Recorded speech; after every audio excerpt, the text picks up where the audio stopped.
The Jewish people have been here for 3,500 years. The fact that Jews live here and will continue to live here, and Palestinians will continue to live here, and we're going to have to live together. We're not going to ethnically cleanse the heartland of the Jewish people. We're not going to ethnically cleanse Israel. 20% of Israel's population is Arabs. We're not going to say we're not going to have peace until we kick out the Arabs from Israel, and we're not going to have peace until we kick out the Jews from these areas which are disputed. They're not illegal. They're disputed areas, and the only way to resolve that dispute is to have peace negotiations with the Palestinians consistently refuse to enter. Now, I think we can get hung up on this, and we have in the past. People said, unless you resolve this issue and unless you have peace with the Palestinians, you're not going to have a broader peace with the Arab world. So for 25 years, the Palestinians who don't want peace with Israel want to see a peace without Israel, who don't want a state next to Israel, but a state instead of Israel. They had an effective veto on Israel's expansion of the peace, circle of peace around it. I went around them. I went directly to the Arab states and forged with a new concept of peace for peace, peace through strength. I forged 4 historic peace agreements. The Abraham Accords. The Abraham Accords, which is twice the number of peace agreements that all my predecessors in 70 years got combined. Well, let me ask you about it, because I know you're so committed to the Abraham Accords, which are a huge achievement by President Trump and by you.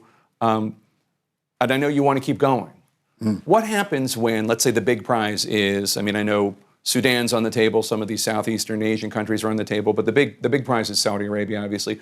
What happens when Saudi Arabia gets the U.S. to go along with some of the things that they want from the U.S. in terms of security measures, but they say, look, Prime Minister Netanyahu, they probably call you Bibi, I need something for the Palestinians in order to go along with this. I can't just do this around the Palestinians. That's important to me and to my constituency. What are you willing to give? Are you willing to let people in the West Bank vote? Are you willing to let the 300,000 Arabs who have residency in East Jerusalem vote? Well, I'm certainly willing to have them have all the powers that they need to govern themselves, but none of the powers that can threaten us. And this means that Israel should have the overriding security responsibility, because every time we moved out, say from Lebanon, basically Iran came in with its proxy Hezbollah. We moved out of Gaza, another radical Islamist, the Hamas took over. And if we just walk away, as people suggest, then you'll have Hamas and Iran move into the hills around Jerusalem, overlooking Tel Aviv. So I think there's a formula for peace, but my view is because of the fact that the persistent Palestinian refusal, which goes back a century, to recognize a Jewish state, a nation state for the Jewish people in any boundary, that persistent refusal persists.